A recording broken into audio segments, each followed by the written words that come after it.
И што ќе правиш? Кажи ќе пишувам со Златана. Ja četam za te pjeta. И после ќе ги читаш брчињата. Ќе спиеш, а ќе ручаш? Četvrte.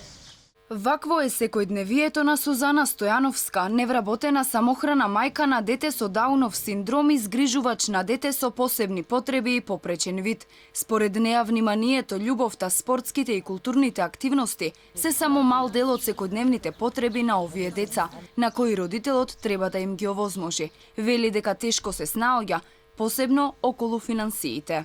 Тешко е, на вистина е многу тешко. Јас покрај што сум самохрана, сум невработена и живеам под кирија.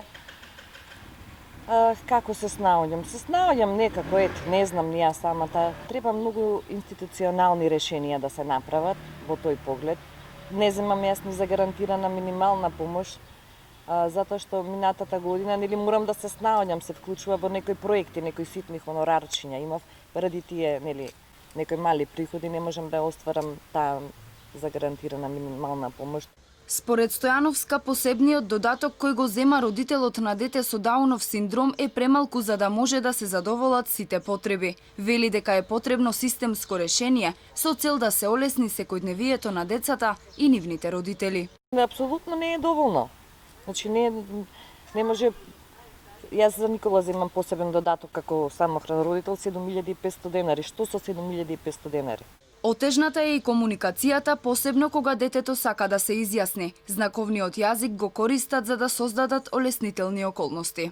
Што никога има проблем нели со говорот, од тие причини што некогаш не можев да го разберам и на вистина детето се нервираше, објаснува, кажува, не можам да го разберам, се решивме да одиме на курс на знаковен јазик. Корона кризата влијаеше и на животот на овие деца на кои најмногу им фали социјализација периодов. Стојановска вели дека повеќето денови ги поминувале дома со цел да се заштитат. Се надеваат дека институциите во иднина ќе имаат поголем слух за животот на сите деца кои имаат било каква попреченост, а здравствената состојба нема да ги спречува да водат нормален живот.